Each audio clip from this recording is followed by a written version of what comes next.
titulares. La seguridad entre las prioridades de la nueva Asamblea Nacional. Desastres y gestión de recursos son los dos nuevos decretos de Lasso. Consejero de Participación le pidió a la Corte aclarar inconveniente. Debate de la segunda vuelta electoral contará con 4 ejes temáticos.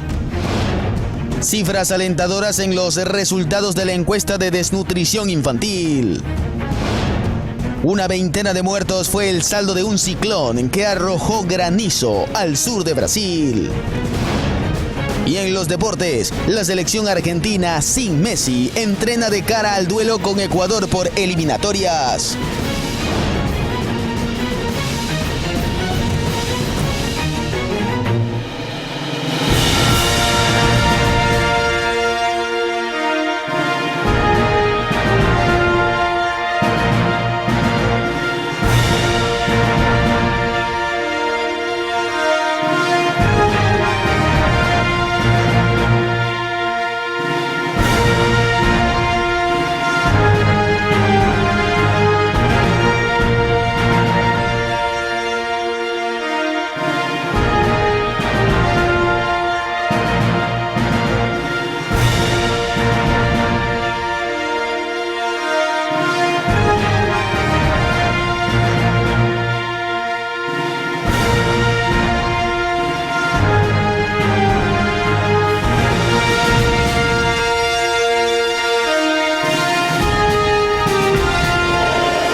Es un gusto saludarlos en la emisión estelar de Noticias Oro Mar. A casi un mes del asesinato del ex candidato presidencial Fernando Villavicencio, los asambleístas electos por el movimiento Construye exigen respuestas sobre el crimen a las autoridades. Empezamos.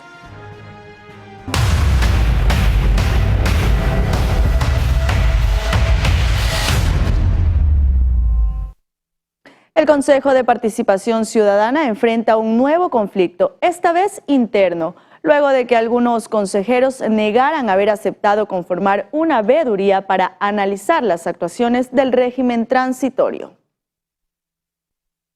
Nuevamente, el Consejo de Participación Ciudadana protagoniza un conflicto, aunque en esta ocasión es entre sus miembros y también con la Corte Constitucional. El problema inició luego de que el presidente de este órgano, Allen Berbera, anunciara que se iba a conformar una veeduría para analizar las acciones del Consejo Transitorio. Pero frente a esto, 3 vocales ya mostraron su rechazo. El presidente, sin la autorización de ninguno de los consejeros, ha tomado estas acciones unilaterales de hacer este tipo de veedurías y realmente esto nos pone en una situación bastante complicada. Pido la renuncia del señor presidente porque es inaceptable lo que está pasando. Quienes también se apartaron de la decisión de Vera fueron Nicole Bonifaz, quien mediante un comunicado aseguró que dicha decisión fue tomada de forma unilateral y que pidió un informe jurídico sobre las implicaciones que tendría el cumplimiento de la sentencia. Mientras que el consejero Andrés Fantoni, mediante otro comunicado en conjunto a Michelle Calvache, se deslindaron de este hecho. Esta famosa Liga Azul es la que venía desde antes de las elecciones con un clarísimo fin, con una clarísima agenda. Actualmente estamos a la espera de que salga del Tribunal Contencioso Electoral la decisión realmente de que ellos sí hicieron proselitismo político. La agenda está marcada y está realizándose a lo largo de estos apenas 3 meses. Se han hecho un montón de actuaciones que claramente verifican que es una posición política por parte de algunos consejeros. Pero simultáneo a todo esto, la Corte Constitucional le solicitó a la Fiscalía y al Consejo de Participación Ciudadana que informen sobre las acciones que pretende realizar la veeduría. Frente a esto, el órgano de control anunció que le solicitará a la Corte que dicte jurisprudencia sobre el alcance de la acción de protección dictada por un juez que dispone la creación de la veeduría, es decir, que aclare el conflicto sobre lo sucedido. Anaí Vélez, Noticias Oro Mar. Y desde este 4 de septiembre se lleva a cabo el juicio en contra del ex asambleísta Peter Calo por presunto abuso sexual en contra de una mujer de 19 años. El caso está en manos de un tribunal que lo conforman los jueces Felipe Córdoba, Byron Guillén y Luis Rivera. Además, la Fiscalía presentó 10 testimonios en el estrado. entre testigos y peritos como pruebas del delito. Asimismo, la entidad dio a conocer por medio de su cuenta de Twitter que se seguirán presentando más evidencias para corroborar la culpabilidad de Calo. Y nuevamente la reinstalación de la audiencia preparatoria de juicio por el presunto peculado en el caso Ispol no se llevó a cabo. Esta vez por el cambio de abogado de uno de los 10 procesados, quien solicitó a la jueza modificar el calendario, por lo que en lugar de que sea del 4 al 15 de septiembre, ahora la diligencia se realizará el 6 de noviembre. Lo cierto es que este caso está suspendido desde finales de julio, luego de que el fiscal a cargo le pidiera a la jueza que emitiera un auto de llamamiento a juicio contra los involucrados. Y en otro tema, este martes se presentó una investigación de la recaudación tributaria que brinda mayor claridad en el pago de impuestos por cada provincia. Según Francisco Briones, director del Servicio de Rentas Internas, el estudio revela que las provincias orientales aportan más al fisco por impuestos en montos que llegan a un 300%, mientras que Pichincha muestra una disminución del 18%.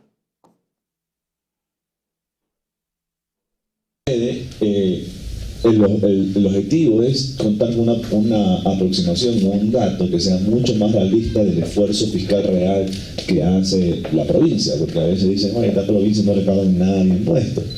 Sí, pero es que quizás tiene pocos contribuyentes registrados en esa provincia. No quiere decir que no hay actividad económica, o no se está facturando, o no se está haciendo esfuerzos de formalización. Entonces, el propósito es, en particular, mostrar ese real esfuerzo fiscal y de actividad comercial y productiva que existe en cada una de las provincias. El presidente Guillermo Lasso firmó 2 decretos de ley económicos de carácter urgente.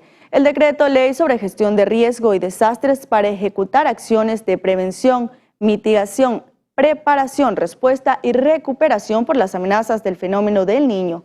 Y el segundo decreto para el equilibrio, organización y transparencia de las finanzas públicas, que busca actualizar y reformar los procesos que permitan el funcionamiento, administración, seguimiento y control del Sistema Nacional de Finanzas Públicas para que el manejo de las cuentas fiscales garantice el cumplimiento de los objetivos económicos del país. Y por otro lado, la nueva Asamblea Nacional tendrá solo 15 meses para abordar los temas más prioritarios del país en estos momentos. En este sentido, la seguridad es una de las tareas pendientes que deberá ser tratada con urgencia por los nuevos legisladores. La nueva Asamblea Nacional tendrá que trabajar contrarreloj, pues reconocen que el trabajo por hacer es mucho, pero que las prioridades son claras. Y la principal es la seguridad, que no puede esperar más. Bueno, aquí lo que tenemos que hacer, estimado Eder, es identificar las prioridades que tiene la ciudadanía efectivamente para atender los temas de manera emergente e inmediata. Y allí tenemos el tema de la seguridad como primer elemento fundamental. Creo yo que para entender cómo enfrentar al problema de la inseguridad hay que entender cómo funciona la impunidad y cómo funciona también la criminalidad en el país. Pero el tiempo es corto, pues solo disponen de 15 meses. Y esta vez no hay espacio para los enfrentamientos o el obstruccionismo, rasgos inconfundibles del anterior parlamento, que lo hicieron acreedor de apenas un 5% de aceptación. Yo estoy seguro que a pesar de nuestras diferencias políticas, nos vamos a sacar un ratito esas camisetas ideológicas políticas, no olvidarnos la ideología, pero me refiero al tema partidista, y nos vamos a poner una camiseta todos que se llama Ecuador. Reconocen que el diálogo con otros bloques legislativos es necesario, pero también tienen claros los límites. Nosotros hemos dicho ya como bancada claramente que nuestra agenda legislativa está sobre la mesa para la propuesta de discusión de todas las organizaciones políticas. Obviamente, no vamos a conversar con las organizaciones políticas que no busquen el beneficio ciudadano, que no busquen el interés ciudadano, el interés del Ecuador, que solamente están allí precisamente para la impunidad o para promover agendas personales. Los pactos, o el verdadero pacto, es con el pueblo, para el pueblo y por el pueblo. Para eso se conversa con todos los políticos, a pesar de nuestras diferencias ideológicas o partidistas, que son sanas en democracia. Pero Los pactos entre los políticos para el reparto, eso no va a ir conmigo nunca.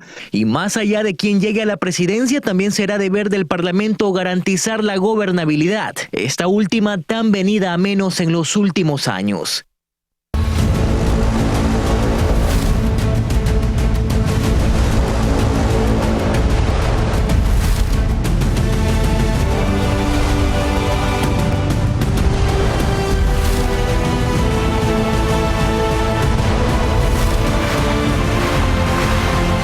Elecciones 2023.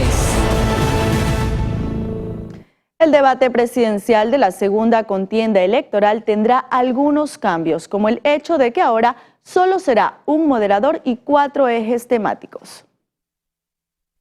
Para el 1 de octubre está previsto que se lleve a cabo el debate presidencial de la segunda vuelta electoral, pero esta vez hay cambios en su estructura. El primero es que contará con un solo moderador y el segundo es que ya no serán 5 ejes temáticos, sino 4. Sin embargo, se mantendrá el mismo formato del primer debate. Cada eje inicia cuando el moderador plantee la primera pregunta y de hecho quien la conteste primero tendrá 60 segundos. Luego el otro candidato tendrá 15 segundos para analizar una réplica. Posterior a ello, el candidato que conteste la réplica tendrá 45 segundos y el otro presidenciable nuevamente tendrá 15 segundos para hacer una contrarréplica.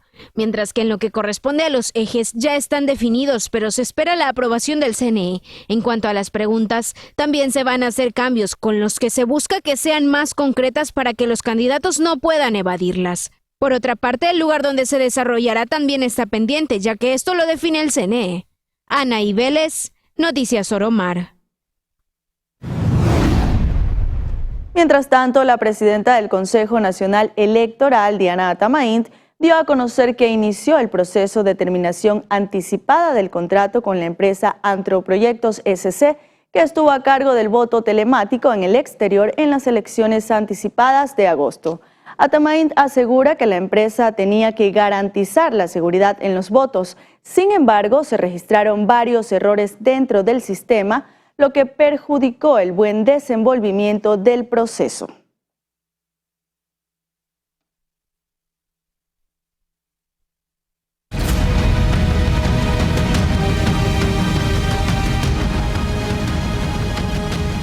Revisamos otros temas y es que Ecuador es el mayor exportador de plátano a nivel mundial, pero también se ubica entre los principales productores de cocaína del mundo. Enseguida un informe. El narcotráfico en Ecuador ahora tiene un nuevo rubro, la industria bananera.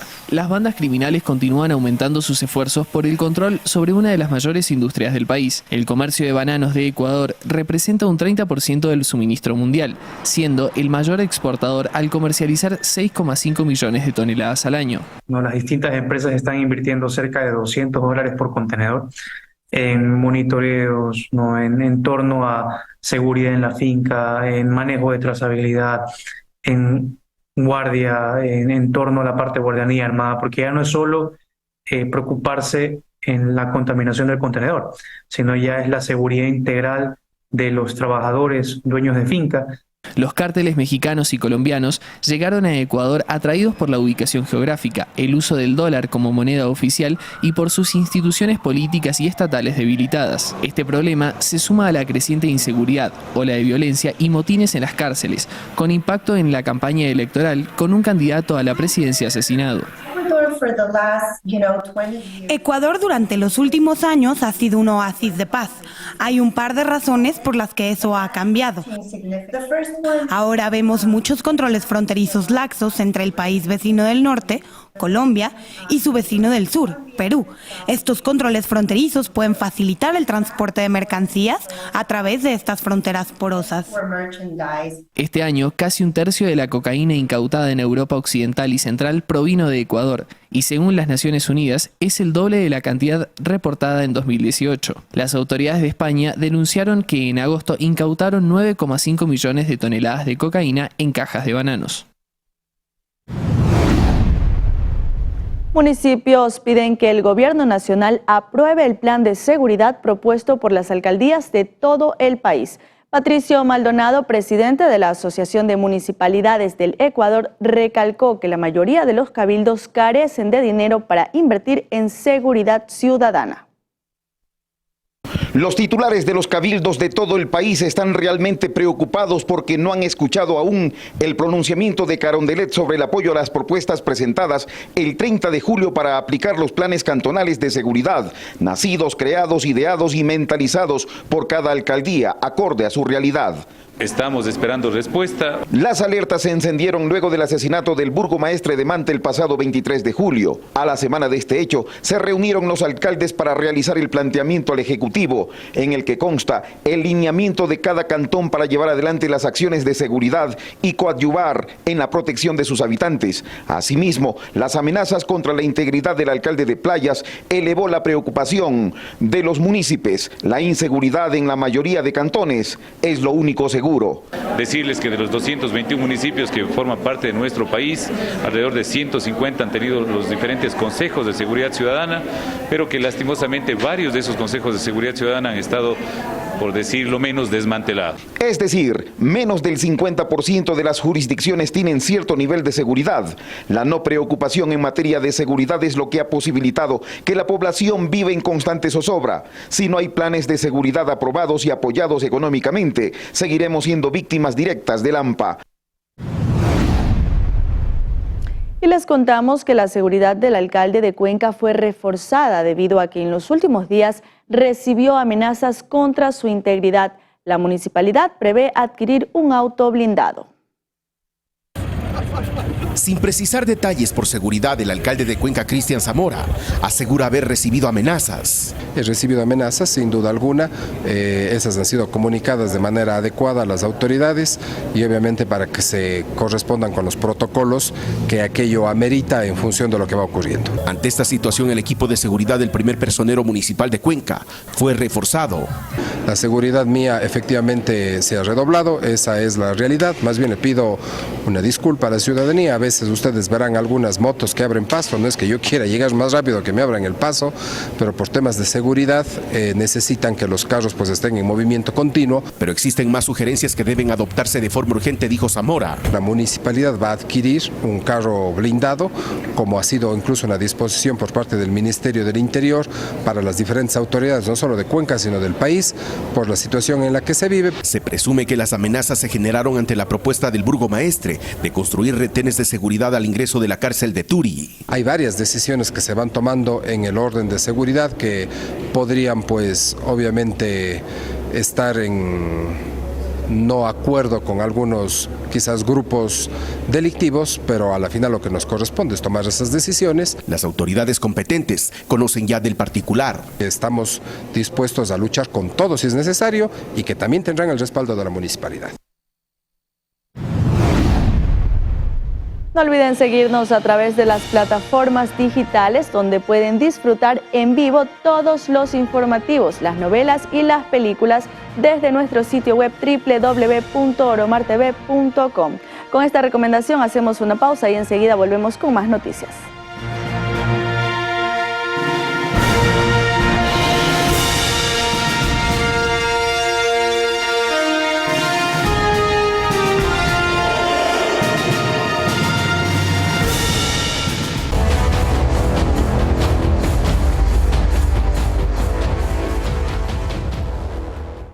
Gracias por continuar con nosotros. El Metro de Quito realizó una simulación de una operación comercial a lo largo de la línea en la que puso en funcionamiento a 18 trenes. Esto con el objetivo de que finalmente en diciembre empiece a operar. Con el objetivo de que finalmente el Metro de Quito empiece a operar la primera semana de diciembre, se realizó un simulacro de una operación comercial con los trenes. Son 18 trenes en total, pero 16 en este momento están ya sobre el sistema, en las rieles. Esto es lo que queremos ver, que funcionen en los tiempos que estaba previsto.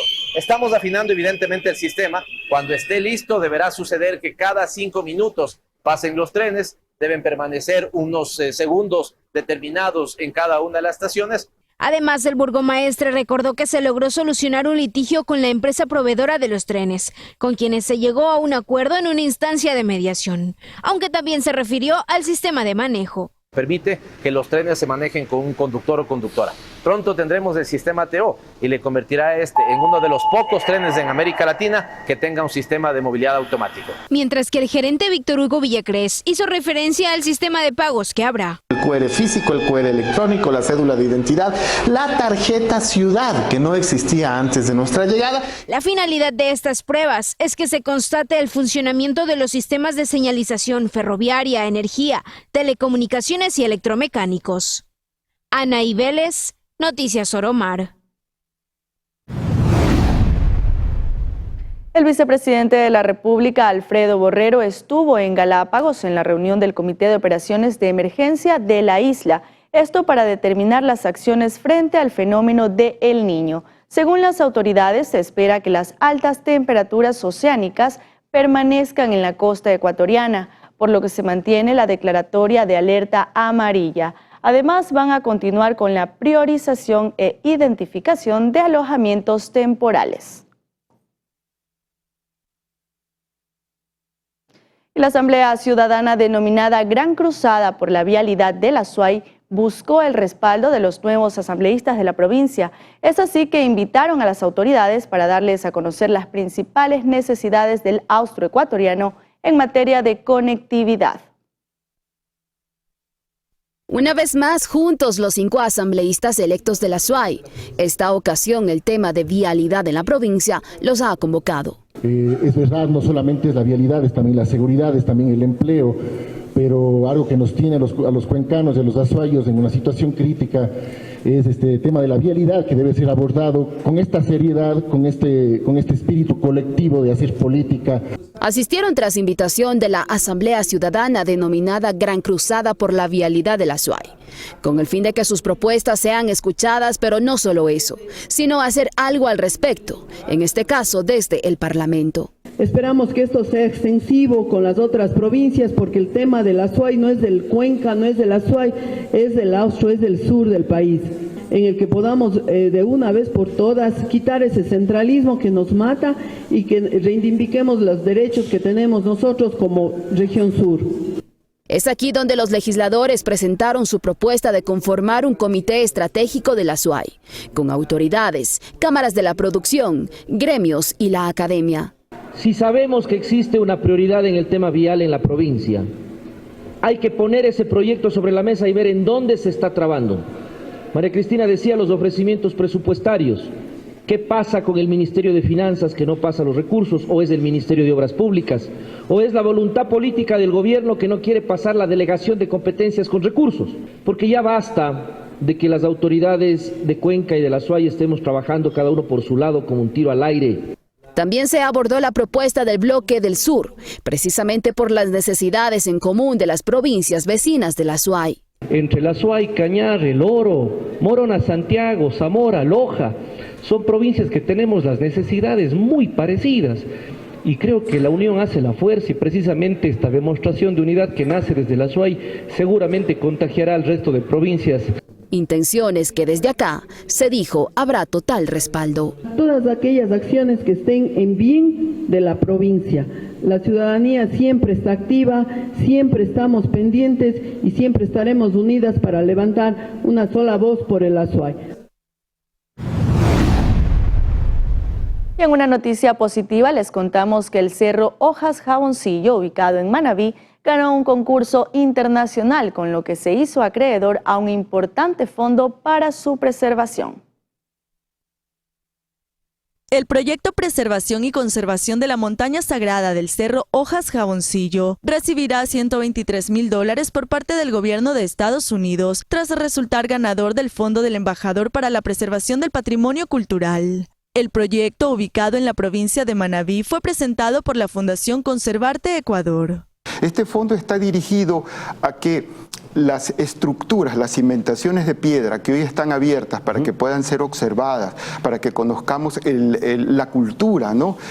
Ahora pueden ser aplicadas medidas de conservación, de preservación para mantener este estándar. Incluye intervenciones desde cimentaciones de piedra, antiguos pozos de agua, sistemas de silos que eran para almacenar alimentos. Los trabajos se van a extender durante durante 12 meses. Aspiramos a presentar una segunda etapa al Fondo del Embajador. Esta es la tercera ocasión en que Manabí se hace acreedora a los fondos de este concurso internacional. Castro también señaló la importancia de sensibilizar a las comunidades sobre la conservación de esta área arqueológica. Muy importante la parte de la capacitación, de la sensibilización. Lo que usted no conoce no cuida. Claro. Y ahí las comunidades del área de amortiguamiento, todo este conjunto de trabajo que se viene implementando, van a ser los elementos fundamentales para el éxito. En este momento hay una asociación de todas las comunidades, estamos hablando de Picuazá, de Sequita, Pepa de Uso,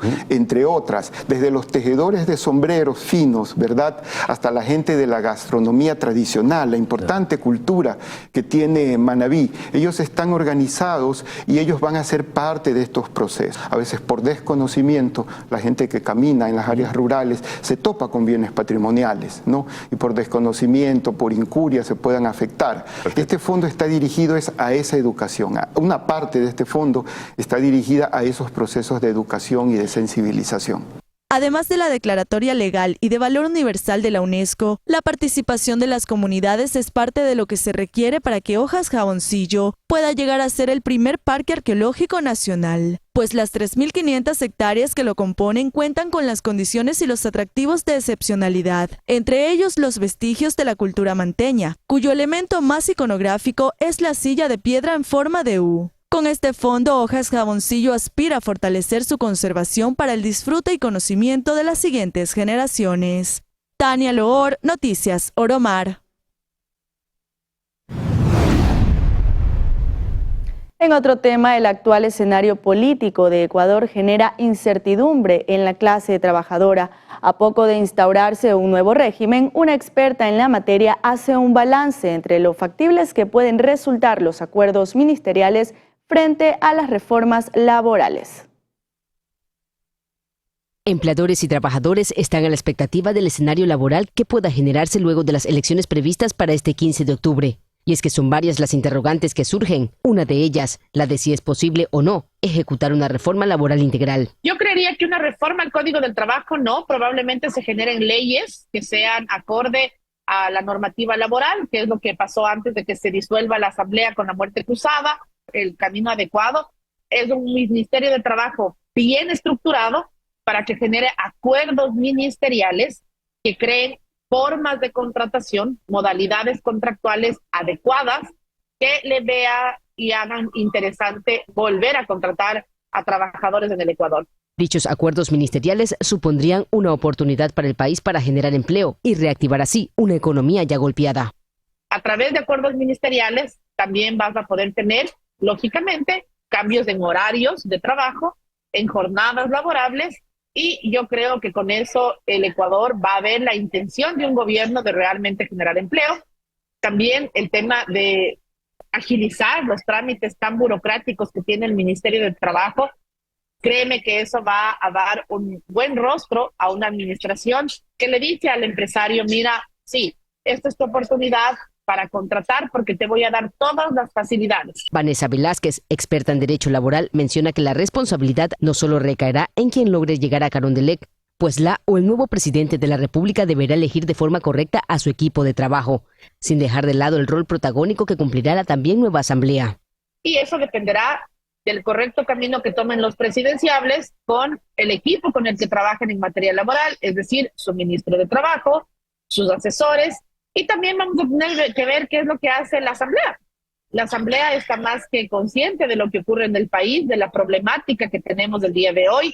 Creo que la Asamblea tiene muy claro que se perdieron millones de empleos en la pandemia y que la Asamblea tiene también un papel preponderante, por no decir protagonista, en decirnos qué vamos a hacer con el empleo. El desempleo en Ecuador alcanzó el 3,8% en junio de 2023, una leve desaceleración frente al mismo mes del año anterior, cuando se ubicó en 4,0%, de acuerdo con el último informe publicado por el Instituto Nacional de Estadísticas y Censo INEC. Esto significa que 323.612 personas estuvieron sin trabajo en el sexto mes del año.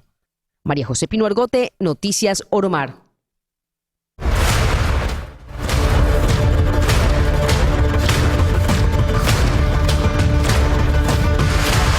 En temas temas de salud, se presentaron los resultados de la encuesta nacional de desnutrición crónica infantil 2022-2023. Según los técnicos del gobierno, en total son 60.000 los niños que han dejado la desnutrición. De esa cifra, 20.000 tienen menos de 2 años y los restantes oscilan entre 2 a 5 años. Esta encuesta fue, número 1, realizada con un acompañamiento permanente de todo el sistema de Naciones Unidas, que formulamos una encuesta que va a ser sobre todo y ante todo una gran fotografía para poder evaluar el estado nutricional de los niños. Esta encuesta tiene grandes bondades porque por primera vez se van a indagar temas que afectan directamente al estado nutricional de los niños, como por ejemplo el acceso a agua potable. Los resultados de esta encuesta, la cifra principal es que al año 2023 el 20.1% de los niños menores de 2 años padecen de desnutrición crónica infantil. Pero si vemos esta fotografía comparada con años previos, en el 2018, en el 2006, en el 2014, existe evidencia estadística y científica, más lo que se ha argumentado el día de hoy, de que los niños que están naciendo, los niños menores de 2 años, el día de hoy, tienen mejores condiciones. El cáncer infantil incrementa el costo de vida de las familias en al menos un 200%, sin dejar de lado que el 70% de las madres de pequeños que padecen esta enfermedad pierden su trabajo por acompañar a sus hijos en los tratamientos. En este sentido, la Fundación Cecilia Rivadeneira impulsa el proyecto Cecilia Café y Lunch, un restaurante con causa que ayuda a familias con pacientes oncológicos y con enfermedades catastróficas. Cecilia Café y Lunch cuenta con espacios verdes, juegos infantiles y una biblioteca móvil para los más pequeños. El lugar está ubicado en la avenida Simón Bolívar y Ruta Viva en sentido sur-norte en Quito, y su horario de atención son los fines de semana de 8:30 a 16:30. La Fundación hace un llamado a la empresa privada para que tomen el espacio como una opción para sus eventos corporativos y así ayudar a más de 300 familias que forman parte de la Fundación. Ahora les contamos que la playa del Murciélago de Manta fue el escenario donde se vislumbró el nacimiento de alrededor de 20 tortugas que fueron incorporadas al mundo marino. Cabe mencionar que durante los últimos 10 años se han monitoreado más de 2.000 nidos de esta especie en las 10 playas del área protegida y zona de influencia del Refugio de Vida Silvestre y Marino Costera Pacoche en este cantón manabita.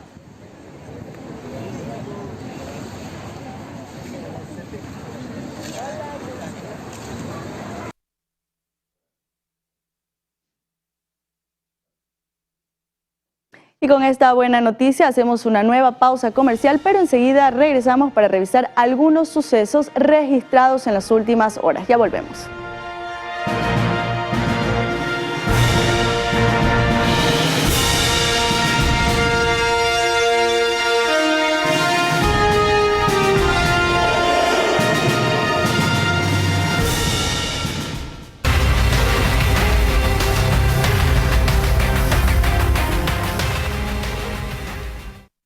La Policía Nacional investiga 6 casos de sicariato acontecidos en las últimas horas en Guayaquil.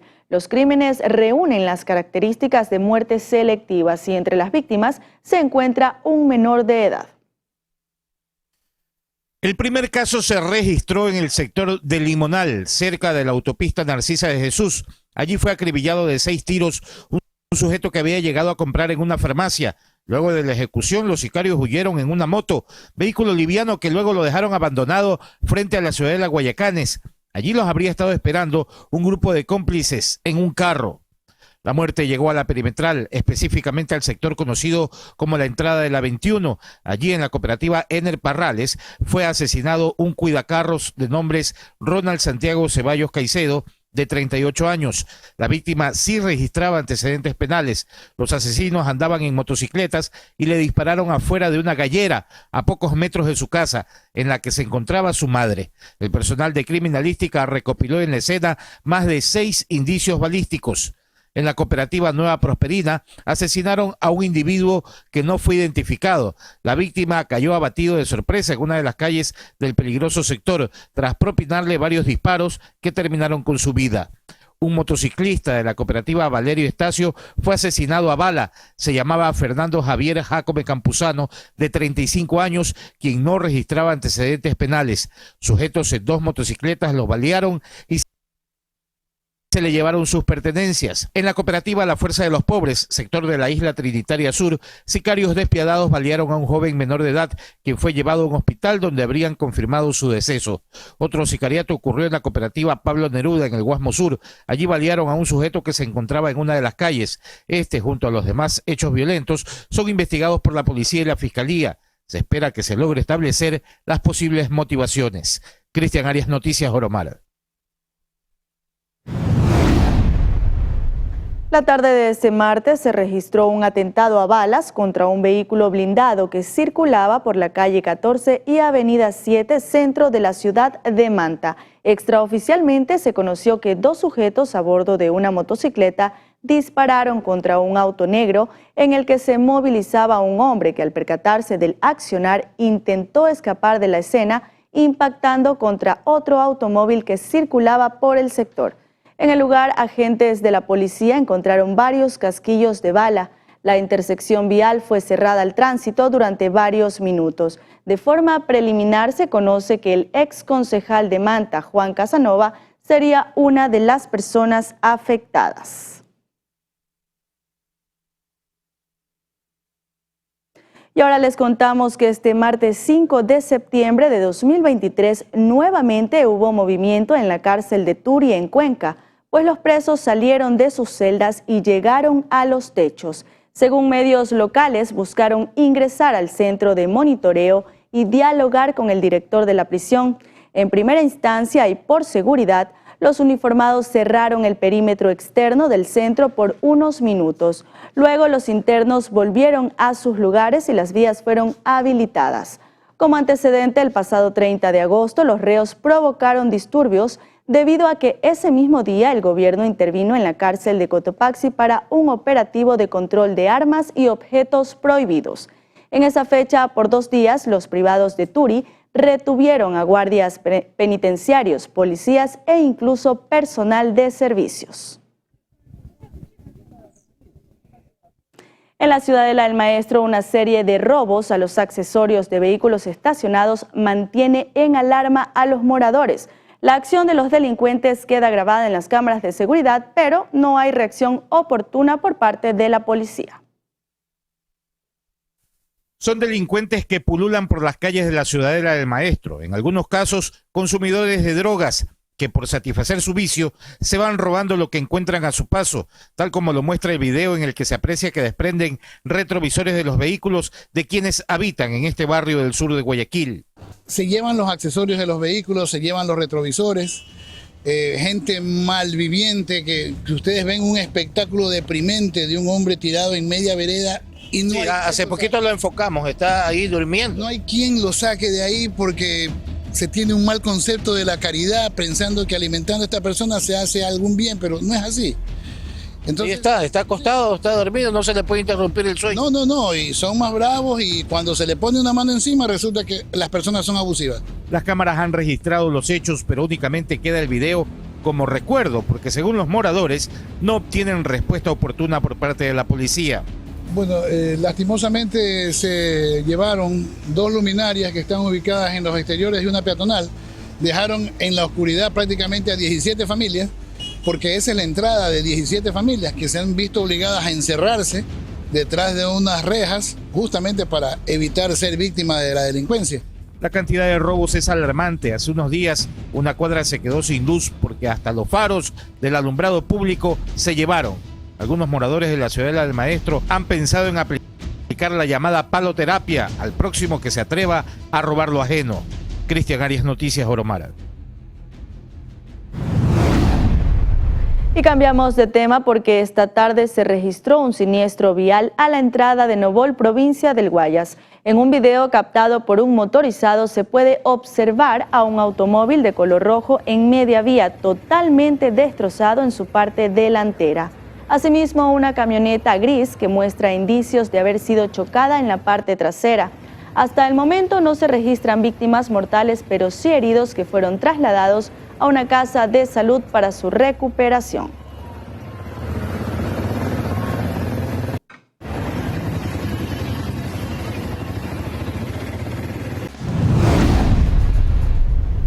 Y antes de finalizar este espacio, queremos invitarlos a ver Noticias Soromar, primera emisión a partir de las 7 de la mañana, porque este miércoles tendremos a Jonathan Toro, alcalde de Montecristi, quien nos hablará sobre temas prioritarios y proyectos en desarrollo del Cantón Céntrico Sur. Y bueno, con esto ya estamos llegando a la parte final. Ligner y amigos, muy buenas noches. Así es, Tania, nos despedimos. El día de mañana, a esta misma hora, ya saben, por supuesto, estamos acá en Noticias Soromar.